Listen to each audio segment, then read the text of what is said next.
Hello everyone, কেমন আছেন? আমি ভালো আছি। আজকে আপনাদের সামনে নিয়ে চলে আসলাম আরেকটা রেসিপি। খুব মানে সহজ একেবারে ওয়ান পট রেসিপি। এই যা গরম পড়ছে, গরম অলরেডি শুরু হয়ে গেছে, যা গরম পড়ছে তো তখন আর রান্না করতে ইচ্ছে করবে না, কিন্তু খেতে তো হবে। তো সেই জন্য আজকে আমি ওয়ান পট একটা রেসিপি নিয়ে চলে এসেছি। প্রথমে এখানে আমি মুগ আর মুসুর দুটো ডালই ভিজিয়ে নিয়েছি, বোঝা যাচ্ছে। 50-50 গ্রাম করে মুগ মসুর ডাল ভিজিয়ে নিয়েছি। এদিকে 3টে ডিম আছে, 1.5খানা মতন আলু ছোট্ট ছোট্ট করে একদম কুচিয়ে নিয়েছি, পেঁয়াজ, কাঁচা লঙ্কা, টমেটো। এখানে এই যে এটা আদা ছেঁচে রেখেছি রসার দিয়ে, এখানে রসুনটাও ছেঁচে নেব। আর এই আধখানা পেঁয়াজ আলাদা করে রেখেছি ওই একটুখানি ডাল দিয়ে খাওয়ার জন্য। আর এদিকে অলরেডি কড়াই বসিয়ে দিয়েছি, পুরো রান্না নিয়ে ফেরত আসছি। এদিকে কড়া অলরেডি গরম হয়ে গেছে। এদিকে যে ডালটা ভিজিয়ে রেখেছি, প্রথমে এই ডালটা দিয়ে দেবো।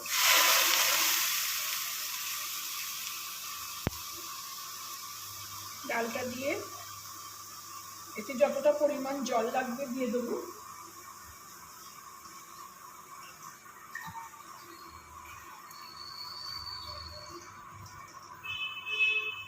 একটু আঁচটা বাড়িয়েই দিলাম।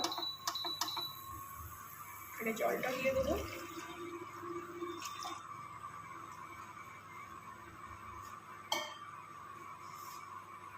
এর মধ্যেই দিয়ে দেবো আমি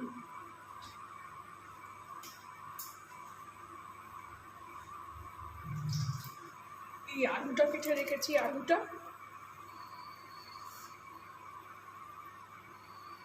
পেঁয়াজ যেটা কেটে রেখেছি পেঁয়াজ,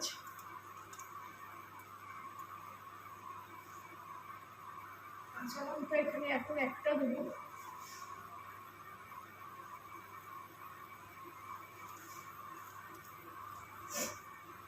ডালে একটু পেঁয়াজ ভালো লাগে বেশি থেকে। একটা টমেটো দিয়ে দেবো।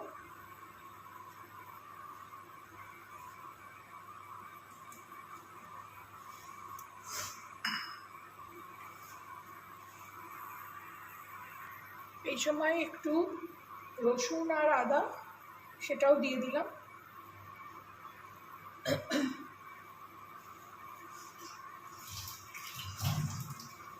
দিয়ে একটু নুন দিয়ে দেবো। নুনটা আবার অ্যাডজাস্ট করে পরে দেবো, আগে একটু অল্প দিয়ে দিই। আর দেবো একটু হলুদ।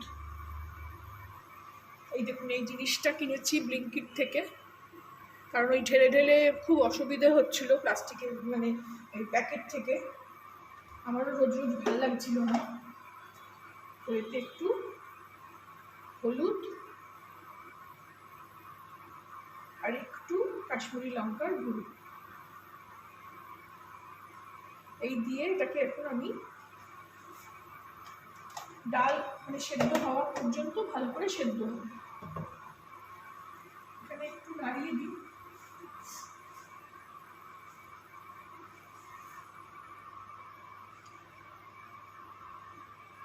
ডালটাকে ধুয়ে আমি প্রায় আধা ঘন্টা না, 1-1.5 ঘন্টা মতন ভিজিয়ে রেখেছিলাম। ডাল চাল সবসময় আমি ভিজিয়ে না রেখে করি না, তাতে সেদ্ধ হতে সময় লাগে না, তাড়াতাড়ি সেদ্ধ হয়। এই রান্নাটা আমি আরেকদিনও করেছিলাম, মেয়ের খেয়ে খুবই ভালো লেগেছিল। তো আজকে ওই জন্য আবার এই রান্নাটাই করছি যখন ভাবলাম তা আপনাদের সঙ্গেও শেয়ার করি। এখানে বড্ড বেশি আরশোলার উপদ্রব, যতই মারছি বেরিয়েই যাচ্ছে আরশোলা। তো এটা সেদ্ধ হোক, তারপরে আমি ফিরে আসলাম। এই দেখুন ডাল ফুটছে, এদিকে সেদ্ধও হয়ে গেছে। কম আছে, এরকম 500 ডিগ্রিতে এরকম বসিয়ে রেখে দিয়েছিলাম। আলুও সেদ্ধ হয়ে গেছে। আর এর মধ্যেখানে খুলে না একটু ধনেপাতার ডাঁটা দিয়ে দিয়েছি। ডাঁটাগুলো মনে হচ্ছে যেন ডাঁটাই, মানে চিবিয়ে খাওয়া যাবে। সেই ধনেপাতার ডাঁটা যেমন গলে যায়, সেটা গলছে না। কালকে একটুখানি অল্প করে ধনেপাতা আনিয়েছি, ধনেপাতা খেতে ভালোবাসি, কিন্তু ধনেপাতা রেখে দিলে তো শুকিয়ে যাচ্ছে। এবার এটাকে আমি নামিয়ে নেবো, নামিয়ে পাশে রাখবো। এদিকে এইটা জ্বালিয়ে দেবো, একটু জোর আঁচ দিয়ে দেবো যাতে জলটা শুকিয়ে যায়। এদিকে সসপ্যানটা মানে গরম হয়ে গেছে। এর মধ্যে আগে একটু তেল দেবো,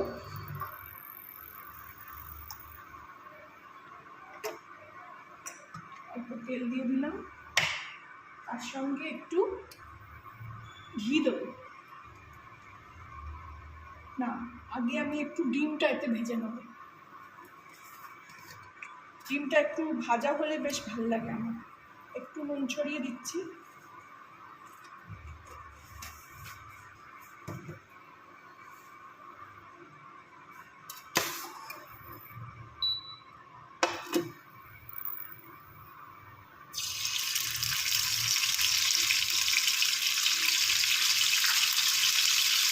ডিমটা একটু ভালো করে কড়া করে ভেজে নেব।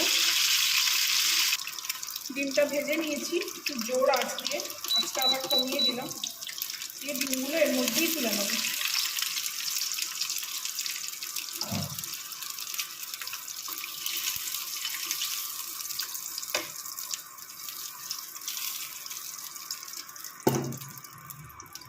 এবার এতে আর একটু ঘি দেবো।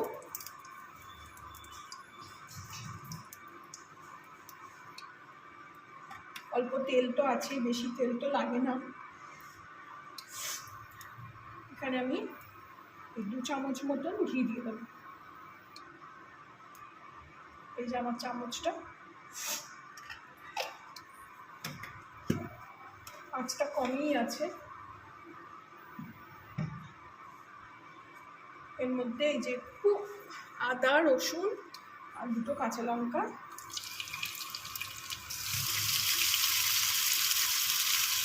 এটা একটু ভেজে নেবো।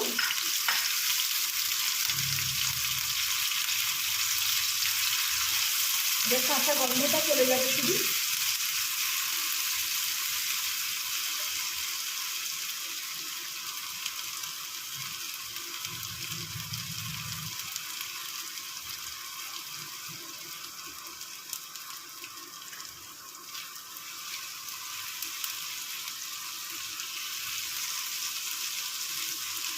বেশি পোড়ানো যাবে না, অল্প করে। অবশ্যই রান্নাটা করে দেখবেন, দারুণ খেতে পারে।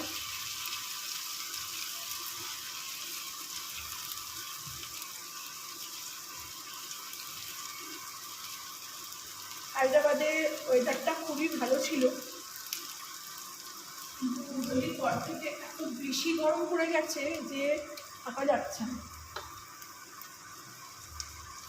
এবার এতে একটু আমি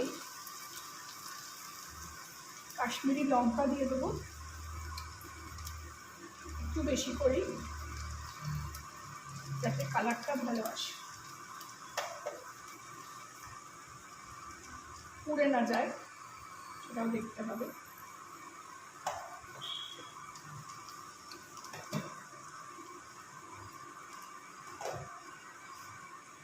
এটা ভালো করে একটু নেড়ে নিয়ে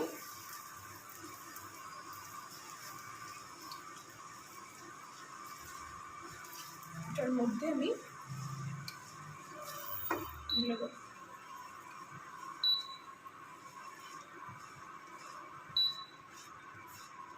এটাই ইন্ডাকশানটাই কিছু জিনিস ওঠালেই এরকম পিপি করতে থাকে।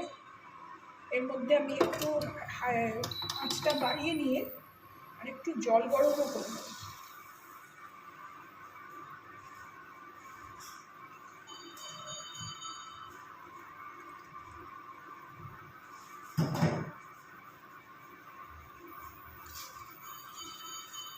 দিয়ে এটাকে ভালো করে এর মধ্যে যা লেগে আছে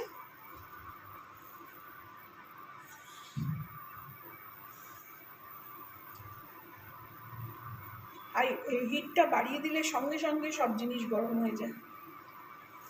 দেখুন অলরেডি জল ফুটতে শুরু করে দিয়েছে।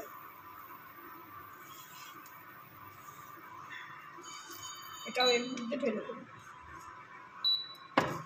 বসিয়ে নিলাম।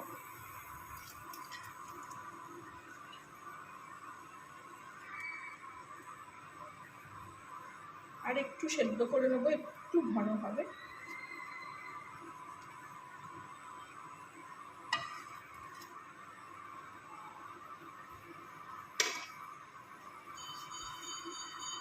দেখুন বেশ ভালো করে ফুটছে। এর মধ্যে আমি এটাতে বেশ অনেকটা ধনে পাতা দেবো।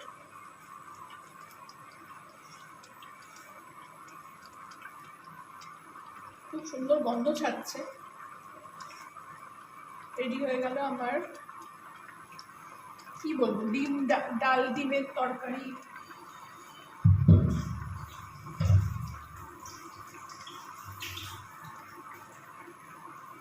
যেটা বলতে চাইবেন আপনারা, ডাল ডিমের তরকারি বা এক পদের তরকারি বা এক পদের ডাল, যা হোক, এটা মানে যা নাম দেওয়া যায়। খুব একটা সটেসট্টাং রান্না, খুব ভাল লাগলো করে। একদিন করেছিলাম, ভীষণ খেতে ভাল লাগছিল। ডিমও পড়ে গেল, ডালও খাওয়া হয়ে গেল, ভাতটাও খাওয়া হয়ে যাবে। রেডি হয়ে গেল আমার ডাল ডিমের তরকারি বা ডাল ডিমের ঝোল। ডাল ডিম এরকমও বলা যায়, আমি বলতে পারছি না কি বলবো এটা থেকে। ভালো লাগলে আমার চ্যানেলটাকে একটা লাইক, শেয়ার অ্যান্ড সাবস্ক্রাইব করে দেবেন। Thank you for watching.